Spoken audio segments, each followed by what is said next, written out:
The golden child's downfall. How my parents' favoritism led to their own undoing. I, a 37-year-old woman, have dedicated the past 15 years to scaling the heights of Wall Street, ultimately securing a position as a senior executive at one of the world's most prestigious investment banks. This tale chronicles the intricate web of relationships between myself, my sister Emily, 47, our aging parents in their late 70s, and a house that became the flashpoint of an explosive family drama that would shatter our carefully maintained facade of familial harmony. To comprehend the magnitude of this story's climax, we must journey back to its origins. I entered this world as an unexpected addition to our family. My parents were well into their 40s, and my sister Emily was already a decade old. My mother possessed a unique talent for reminding me of my unplanned status, not through overt cruelty, but through casual remarks that cut deeper than any intentional wound. We already had Emily, and she was perfect, she would say matter-of-factly while orchestrating my sister's countless activities or meticulously crafting her college applications. These seemingly innocuous comments served as constant reminders of my position as an afterthought in our family's carefully constructed narrative. If not for my maternal grandparents' unwavering insistence, I might never have drawn breath. While my parents viewed me as an unwelcome burden, my grandparents celebrated the prospect of a second grandchild with unbridled joy. The morning ritual never varied. As my father deposited me at my grandparents' doorstep, he would jingle his keys and declare to my grandfather with thinly veiled resentment, "You wanted her so desperately. She's all yours." My grandparents' home became my sanctuary, a haven where love flowed abundantly and unconditionally. They ensured I was nourished both physically and emotionally, managing everything from school transportation to academic support. My grandfather, a retired mathematics professor, would spend countless hours at their weathered kitchen table, introducing me to the elegant world of numbers and problem-solving. "Numbers never lie," he'd say, his eyes twinkling with wisdom. "Unlike people, they tell stories that are pure and true." These lessons would later shape my career trajectory in ways I couldn't have imagined. In the warm embrace of their kitchen, my grandmother, a retired educator with infinite patience, would guide me through my studies each afternoon. "Knowledge," she would often say with quiet conviction, "is the one treasure they can never strip away from you." She transformed cooking from a mere domestic duty into an art form, a way to express creativity and love. These precious moments, spent mastering fractions through recipe measurements and discussing literature over simmering pots, became the foundation of my most cherished memories. My parents would arrive late in the evening, their exhaustion and irritation at making the journey evident in their every movement. "Madison," my grandmother would whisper during our nightly farewell embrace, "you're the greatest gift life has given us." In those moments, wrapped in her unconditional love, I could almost forget the cold reality that awaited me at home. My grandfather would add with knowing wisdom, "Remember, precious one, life's most beautiful surprises often come unplanned." At home, I learned to navigate life as an afterthought while Emily blazed her trail toward her supposedly brilliant future. My sister's indifference cut deeper than active cruelty. She simply acted as if I occupied a different dimension. She would sprawl across our shared living room sofa, endlessly discussing boys and college prospects on the phone, while I existed as nothing more than a shadow in the corner, silently playing with my dolls. The stark contrast between my parents' treatment of Emily and me was a constant, painful reminder of my status in the family hierarchy. My mother's voice would swell with unmistakable pride as she shared Emily's achievements with anyone who would listen. Emily achieved perfect grades again. Emily secured a spot on the prestigious debate team. Emily received early acceptance to her dream university. They attended every one of her academic functions, science exhibitions, and debate tournaments with unwavering devotion. For my events, there was an endless supply of excuses, each one a fresh wound. "We're simply too exhausted. Work demands our attention. You understand our situation, don't you?" My grandparents became my personal champions, their genuine pride illuminating every school event they attended. When Emily departed for college, I harbored a desperate hope that things at home might shift in my favor. I was the daughter who remained. Perhaps now they would finally see me. My optimism was painfully misplaced. At 14, I transitioned from invisible presence to household servant. "Madison," my mother would command before I could even set down my school bag, "the bathrooms need attention." I inherited not only Emily's abandoned chores, but an ever-growing list of domestic responsibilities. The washing machine became my constant companion, its rhythmic cycles as familiar as my own heartbeat. Cleaning, cooking, and maintaining a household for parents who barely acknowledged my existence became the endless loop of my daily life. "You reside here, you must contribute," my father would declare at the slightest hesitation, his voice tinged with comparison. "Your sister always fulfilled her duties." By 14, my role expanded from cleaning to becoming the family chef. The transition wasn't gradual. One morning, my mother simply announced with clinical detachment, "You're of age now." We expect dinner to be ready upon our return from work. Despite the crushing weight of domestic servitude, I maintained academic excellence. My teachers recognized my natural affinity for economics and mathematics, encouraging my participation in various academic competitions. My grandfather dedicated additional hours to teaching me advanced concepts far beyond my grade level, his eyes gleaming with pride as he declared, "You possess a remarkable gift with numbers. Never let anyone diminish your potential." College became my escape fantasy. Each night, after the last dish was dried and put away, I would retreat to my room and lose myself in university websites. I envisioned myself traversing different campuses, far removed from the endless chores and suffocating silence. My academic dedication bore fruit. At 16, I received acceptance letters from several prestigious universities, including institutions renowned for their superior finance programs. Then came the Sunday afternoon that would alter our family's trajectory forever, Emily's engagement announcement. She burst through the front door, dragging along a tall, impeccably dressed man named James. "Mom, Dad, we're getting married." The reaction was akin to a lottery win announcement. My mother dissolved into tears of joy, while my father immediately reached for his phone to spread the news. "We'll spare no expense," my mother exclaimed, embracing Emily. "Our precious firstborn's wedding must be absolutely perfect." The following months transformed our home into an endless wedding planning session. Every conversation revolved around guest lists, venue selections, and floral arrangements. Money flowed like water, with premium vendors and luxury touches at every turn. My grandparents attended the wedding, but remained conspicuously unimpressed by the extravagant display.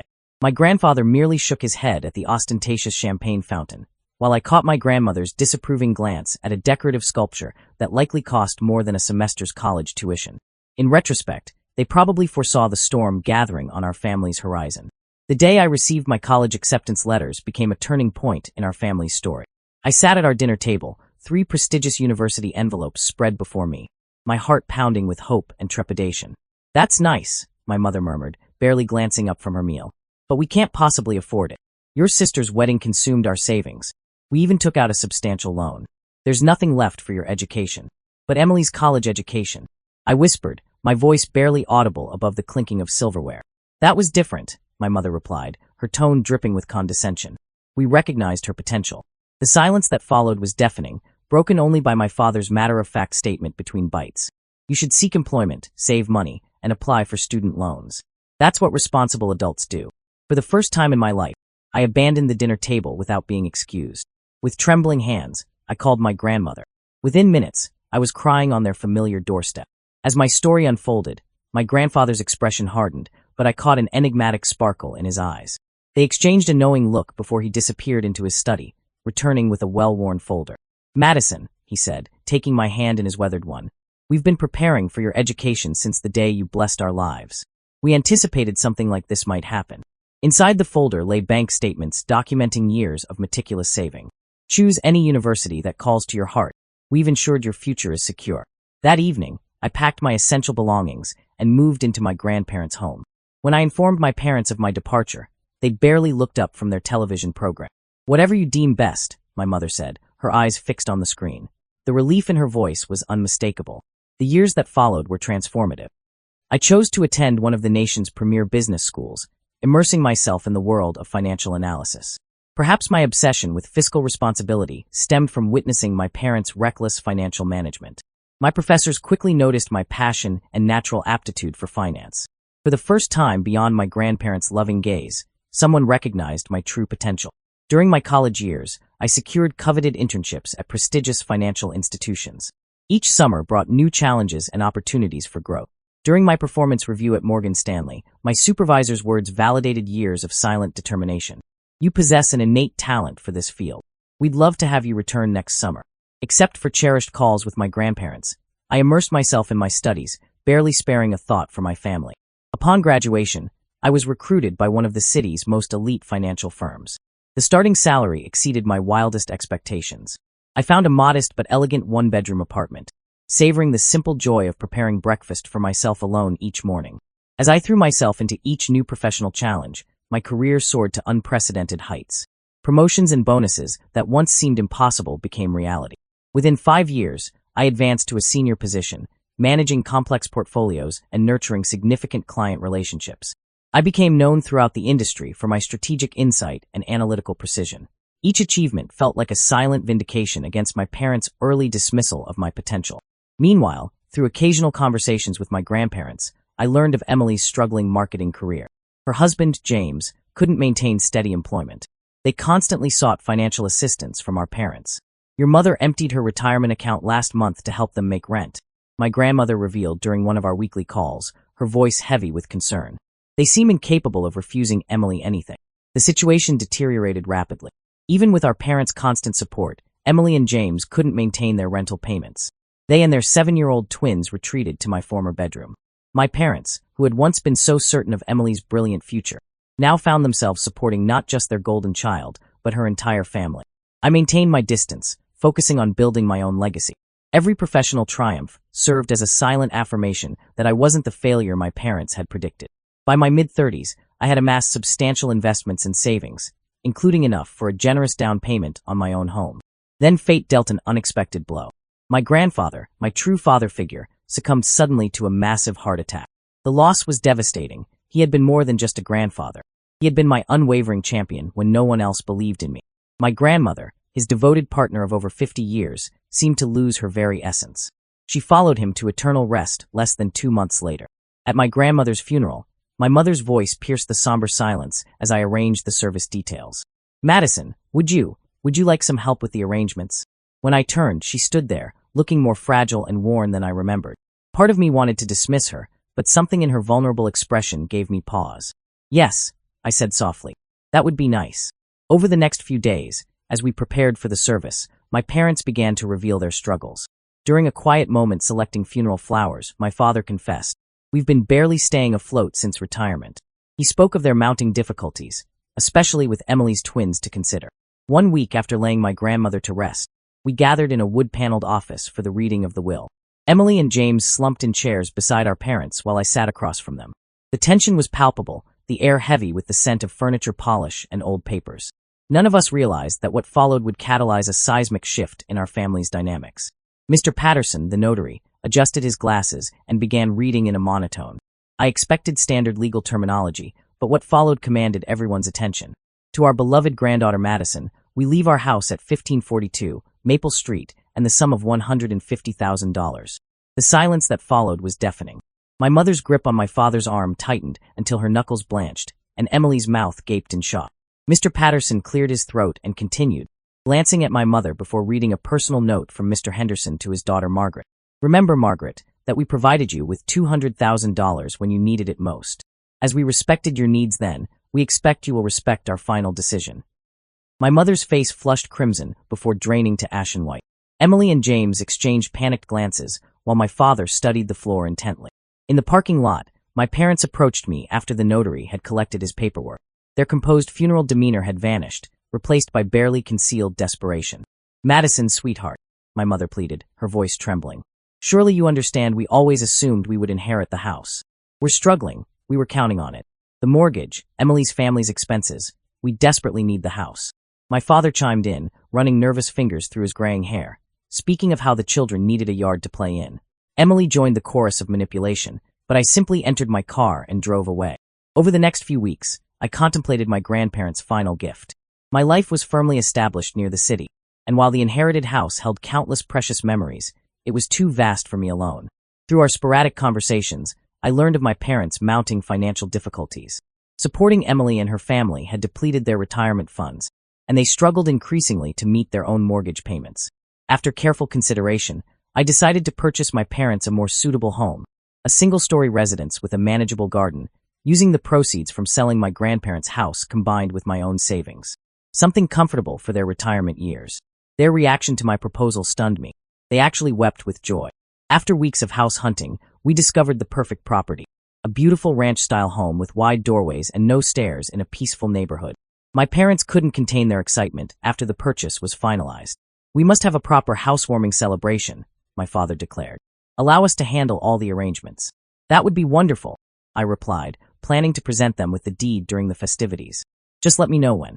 Weeks passed. Despite my demanding schedule, I awaited an invitation. "Oh, we're still planning," my mother would deflect. "You know these things take time. We want everything to be perfect," my father would add. "We'll inform you soon." Their evasive responses stirred an unsettling feeling. One evening, After another vague call from my mother, I searched for Emily on Facebook. We had no social media connection, and I hadn't viewed her profile in years. Posted mere hours ago. Counting down to Saturday's housewarming celebration for Mom and Dad. Can't wait to celebrate with everyone in this beautiful new home. Countless comments from friends and family confirmed their attendance. Photos revealed hired caterers and elaborate decorations. This was no impromptu gathering. It had been meticulously planned for weeks. With slightly trembling fingers, I called my mother. "Hi, Mom. I was wondering about the housewarming party. Have you set a date?" "Oh, honey, not yet," she replied smoothly. "Probably in a few weeks. Still finalizing the details." Everyone had been invited except me. As Saturday approached, I faced a decision. Should I confront them? Should I let it pass? How could they exclude me from celebrating a house I had purchased for them? The answer would come, but not in the way I anticipated. That Saturday, I parked a block from the house I had bought for my parents. Through the windows, I observed dozens of guests mingling. Emily's social circle, friends, and relatives. My father conducted tours of the house I had purchased while my mother, adorned in her special occasion pearls, greeted guests at the entrance. Twinkling lights and welcome banners adorned the property. Laughter and music spilled onto the street. For a moment, I sat in my car watching Emily's twins chase each other past clusters of admiring adults. Through the expansive bay window, I spotted moving boxes labeled in Emily's handwriting stacked in the corner. They had already begun relocating her family's belongings. Taking a deep breath, I slipped in through the side door. The fragrance of flowers and catered cuisine filled the air. Following my father's voice, I heard him addressing a group in the living room. "After all these years of hard work, we finally achieved our dream home." My mother eagerly added, "And don't forget Emily.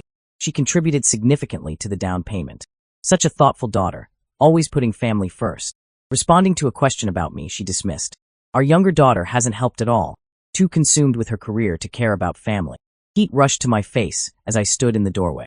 "Actually," I said, causing everyone to freeze, "I believe you have that backwards." A profound silence descended upon the room. My father recovered first, forcing an uncomfortable smile. "Madison, what a surprise. Especially since you forgot to invite me to the housewarming party for the house I purchased," I stated as I stepped into the room. The silence grew heavier. Emily's husband suddenly found his shoes fascinating as he wondered why everyone appeared so distressed. One of the twins tugged at Emily's sleeve. "You bought it, yes, but it's ours now," my mother declared defensively. "You can't expect eternal gratitude." "Exactly," my father added, gaining confidence. "And frankly, you're not welcome here. This is a family gathering. Emily and her family will be living here too," my mother announced. "They've already sold their house. Everything's arranged. The twins need stability." I withdrew a folder from my bag. "You seem to be confused about something," I said, presenting the ownership and deed documents. "This house belongs to me. I never transferred ownership to you." My mother's complexion shifted from pale to ashen. My father began rambling about his obligations to family. Emily's confident smile crumbled as she realized her plans were unraveling. Despite my trembling hands, I continued, maintaining a steady voice. "I had planned to give it to you tonight. I thought this could mark a new beginning for all of us. Instead, you've shown me nothing has changed.